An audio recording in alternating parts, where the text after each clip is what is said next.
أشهد أن لا إله إلا الله وحده لا شريك له وأشهد أن محمدا عبده ورسوله لا نبي بعده اللهم صل وسلم وبارك على نبينا محمد وعلى آله وأصحابه أجمعين. قال الله تعالى في كتابه الكريم أعوذ بالله من الشيطان الرجيم الذين ينفقون في السراء والضراء والكاظمين الغيظ والعافين عن الناس والله يحب المحسنين. وقال أيضا يا أيها الذين آمنوا اتقوا الله حق تقاته ولا تموتن إلا وأنتم مسلمون. صدق الله العظيم. Amma ba'du. Bapak-bapak, ibu-ibu, adik-adikku dan saudara-saudaraku jemaah Masjid Al-Hidayah yang dimuliakan oleh Allah. Puji syukur kita panjatkan Allah Subhanahu wa taala. Alhamdulillah pada malam hari ini kita semua sudah memasuki malam yang ke-29. Berarti sholat tarawih kita tinggal satu kali lagi.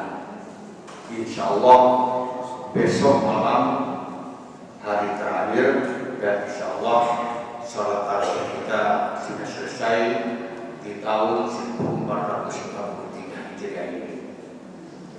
Mudah-mudahan kita semua masih diberikan kesempatan lagi oleh Allah Subhanahu wa taala, diberikan kesehatan, diberikan tambahan umur, diberikan tambahan rezeki dan diberikan ampunan oleh Allah Subhanahu wa taala sehingga kita bisa mengikuti puasa Ramadan pada tahun 1444 Hijriah yang akan datang. Amin. Allahumma amin. Bapak-bapak, ibu-ibu dan saudara-saudaraku, sebagaimana tadi sudah disampaikan oleh Bapak acara bahwa semestinya pada malam hari ini jadwal Al-Muharram Al-Ustaz Husain Sarjana ini beliau berdomisili di Gunung Sari ya. Karena tadi memberitahu kepada kami karena ada tugas mendadak di kantor, jadi beliau tidak bisa hadir di tengah-tengah kita pada malam hari ini dan beliau harus masuk pada malam hari ini. Jadi beliau mohon maaf yang sebesar-besarnya. Dan beliau mempunyai tugas pada malam hari ini untuk membawakan satu tema bahasan, yaitu pentingnya halal bil halal. Maka pada kesempatan yang sangat berharga ini kami berusaha bagaimana untuk bisa menyampaikan materi tersebut walaupun statusnya adalah badal dari beliau. Bapak-bapak, ibu-ibu dan saudara-saudaraku yang dimuliakan oleh Allah Subhanahu wa taala. Rasulullah Muhammad sallallahu alaihi wasallam dalam sebuah hadisnya beliau menyampaikan, dan hadis itu diriwayatkan oleh Imam At-Tirmidzi dan Imam Ibnu Majah. Hadis ini berbunyi demikian. Qala Rasulullah sallallahu alaihi wasallam, kullu bani Adam khata'un wa khairul khata'ina at-tawwabun. Rawahu Tirmidzi wa Ibnu Majah. Jadi kalau Bapak mau cek hadis ini di rak sebelah utara itu ada hadis ya. Dan hadis itu nanti bisa ditelaah oleh Bapak, Ibu dan saudara-saudara. Arti daripada hadis itu berbunyi demikian: setiap anak Adam pasti berbuat salah dan dosa, dan setiap orang yang bersalah atau sebaik-baik orang yang bersalah adalah mereka yang mau bertobat. Jadi kita ini pasti berbuat salah, pasti berbuat hilang, pasti berbuat dosa. Sebaik orang-orang yang bersalah adalah mereka yang mau bertobat. Jadi Allah Subhanahu wa taala masih memberikan kesempatan kepada kita untuk taubat. Innallaha tawwabur rahim. Sesungguhnya Allah itu Maha penerima taubat dan lagi Maha Penyayang. Berkaitan dengan itu, kita sebagai umat Islam di Indonesia ada satu kebiasaan, dan kebiasaan itu sudah menjadi tradisi umat Islam khususnya di Indonesia, yaitu adanya tradisi halal bil halal. Halal bil halal itu di sekejap atau sepintas kelihatan berbahasa Arab, tapi orang-orang itu sendiri tidak mengerti apa yang dimaksud dengan halal bil halal itu. Jadi bahasa Arab produk Indonesia halal bil halal itu. Kalau menurut sejarahnya halal bil halal itu digagas oleh Hadratus Syekh Kiai Haji Abdul Wahab Hasbullah. Kalau tidak salah beliau itu adalah pendiri pondok pesantren Tambak Beras Jombang. Jadi kalau bapak-bapak berasal dari Jombang, nanti kalau salah saya mohon maaf. Kalau menurut sejarah yang pernah saya baca dan menggagasnya adalah beliau itu, karena beliau itu dipanggil oleh presiden kita yang pertama, yaitu Bapak Insinyur Haji Soekarno. Beliau memanggil beliau bagaimana caranya untuk menyatukan umat Islam dari Sabang hingga Merauke ini, dan bagaimana caranya para elit politik yang pada saat itu kacau balau. Maka ada gagasan Al-Mukarram dipanggil oleh Bung Karno mencari istilah apa yang cocok untuk menyatukan warga Indonesia ini. Maka lahirlah istilah halal bil halal. Baru halal bil halal itu dilaksanakan pada saat itu ketika Menteri Agamanya adalah Al-Mukarram Kiai Haji Wahid Hasyim. Kiai Wahid Hasyim Asy'ari. Ya. Beliau itu adalah bapak dari almarhum Gus Dur, Kiai Haji Abdul Rahman Wahid. Pada saat itulah dikumpullah warga Indonesia, baik yang ada di kantor-kantor maupun yang ada di rumah-rumah, dilaksanakan halal bil halal. Dan halal bil halal itu artinya saling memberikan maaf dan saling meminta maaf antara satu dengan yang lain. Dan halal bil halal itu hanya terjadi di negara tercinta kita ini. Di negara Arab tidak ada istilah halal bil halal. Kelanjutan daripada itu, halal bihalal terus berkembang karena itu tidak melanggar syariat Islam. Maka tradisi halal bihalal itu eksis sampai sekarang. Karena apa? Karena halal bihalal itu kontennya tidak bertentangan dengan syariat Islam, karena di dalamnya ada jabatan tangan, saling meminta maaf dan memberikan maaf antara satu dan lain. Bukankah berjabatan tangan itu diperbolehkan dalam Islam sepanjang berjabatan tangan itu satu sesama jenis, yang kedua di dalam satu mahram.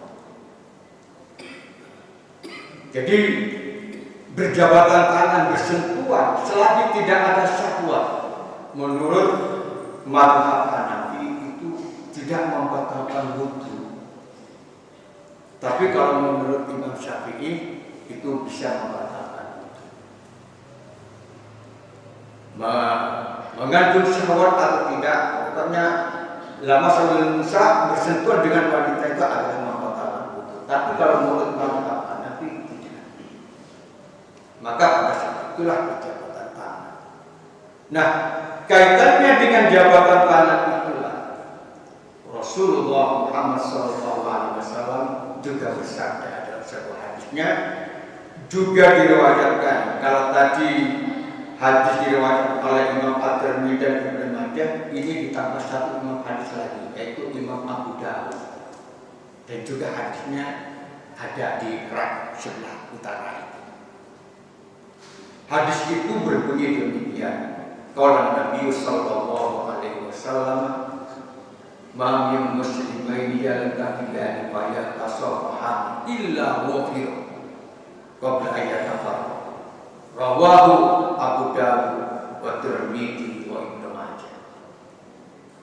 Jadi apabila ada dua orang Islam, apabila ada dua orang Muslim bertemu, kemudian berjabatan tangan, maka pada saat berjabatan tangan keduanya itu diampuni semua dosa-dosanya oleh Allah Subhanahu wa Ta'ala sebelum keduanya itu berpisah antara satu dengan yang lain. Jadi berjabatan tangan itu menurut hadis tersebut sangat penting. Makanya kalau berjabatan tangan, mohon maaf, jangan melengos. Hadapkan muka dengan muka, hadapkan hati dengan hati, kemudian berjabatan tangan. Dan kadang-kadang ada di masyarakat itu kalau ada orang yang tidak senang berjabatan tangan, tangannya diulurkan tapi wajahnya melengos. Dan ini yang tidak diperbolehkan dalam Islam. Jadi kalau kita berjabatan tangan, hati dengan hati harus bertemu, wajah dengan wajah harus bertemu, minimal di tengah alis kita harus pandang. Kenapa? Karena pada saat kita berjabatan tangan, pada saat itulah semua dosa diampuni oleh Allah Subhanahu wa Ta'ala. Masyarakat muslimin, jemaah Masjid Al-Hidayah yang dimuliakan oleh Allah, mudah-mudahan kita semua tetap sehat. Amin. Amin. Maka kaitannya dengan jabatan tangan, maka konten yang ada di dalam adalah saling meminta maaf dan memberi maaf, dan sekaligus melanjutkan silaturahim. Bukankah silaturahim itu sangat dianjurkan dalam Islam? Pertama, ada beberapa sebenarnya banyak, tapi saya bawakan dua saja. Yang pertama yang diriwayatkan oleh Imam Bukhari. Hadis ini sangat sahih. Man kana yu'minu billahi wal yawmil akhir falyasir rahimahu. Barang siapa yang beriman kepada Allah dan beriman pula kepada adanya hari kiamat, maka hendaklah sambung silaturahmi. Orang senantiasa menghubungkan tali silaturahmi ada dua keuntungan. Yang pertama, dipanjangkan umurnya, ditambah umurnya oleh Allah Subhanahu wa Ta'ala, dan dimudahkan rezeki. Jadi kunci sukses kita kalau ingin panjang umur, dimudahkan rezekinya, perbanyak silaturahmi. Kemudian celakanya ada hadis yang sangat ekstrim. Ini memberikan sanksi kepada kita kalau kita selalu meninggalkan silaturahmi. Ada hadis Rasulullah dan juga diriwayatkan oleh Imam Ad-Dailami. Juga ada hadisnya. Ada kitab yang maksud kami. Hadis itu berbunyi demikian. Isnani la yanzuru ilaihuma yawmal qiyamah. Qati'ur rahmi wa ja'us. Ada dua manusia besok di akhir akhirat tidak dilihat oleh Allah. Ada dua orang manusia pada hari kiamat tidak dilihat oleh Allah. Orang itu dibiarkan saja oleh Allah berjalan tanpa arah. kebingungan. Tidak ada satupun manusia yang bisa memberitahu kepada mereka siapa kedua orang tua. Kedua orang itu, yang pertama adalah orang yang memutuskan tali silaturahmi. Kemudian yang kedua, wajalsuh, orang yang berbuat jahat pada tetangga. Mohon maaf, memang kalau kita memberi maaf itu agak susah-susah, gampang-gampang susah. Apalagi orang itu kalau sudah dibenci, walaupun orang itu sudah pernah berbuat baik, tapi karena benci semuanya dianggap jelek. Oleh karenanya kita mari perbanyak membaca istighfar untuk mengobati itu semua. Begitu kita menghadapi orang yang kita benci, langsung kita istighfar, insya Allah terobati dengan istighfar. Maka memberikan maaf itu adalah suatu langkah yang paling mulia di sisi Allah Subhanahu wa Ta'ala. Oleh karenanya, Hujjatul Islam Al-Imam Al-Ghazali dalam kitabnya Ihya Ulumuddin, mungkin di situ ada ya, saya pernah baca di situ. Ya. Jadi mohon maaf Bapak Ibu dan saudara-saudara, sempatkan itu sudah disediakan oleh takmir. Itu harga jutaan, sayang kalau tidak dibaca. Kita ini kadang-kadang malu disindir oleh orang-orang Ustaz Abu Aslam, terlalu bersih karena tidak pernah disentuh dan tidak pernah dibaca. Mari kita sempatkan. Apa permasalahan apa? Insya Allah ada. Imam Ghazali dalam kitabnya itu Ihya Ulumuddin mengatakan dengan satu sindiran kepada kita, orang yang baik bukan orang yang tidak pernah berbuat salah. Akan tetapi dikatakan orang baik menurut beliau adalah mereka yang pernah salah, pernah berbuat dosa, akan tetapi ada upaya untuk memperbaiki kesalahannya. Itu menurut Ihya Ulumuddin, menurut Imam Al-Ghazali. Makanya kita tak perlu pesimis, karena manusia itu innal insan wa al khata' wa nisyan. Manusia itu terpakai salah dan lupa. Kalau masih muda itu masih seger, masih fresh ingatannya. Tapi kalau sudah umur 40 tahun itu ke atas, sudah ada itu. Makanya kita harus obati dengan perbanyak baca ayat suci Al-Quran. Makin banyak membaca ayat suci Al-Quran, maka kita makin terobati dari penyakit pikun ini.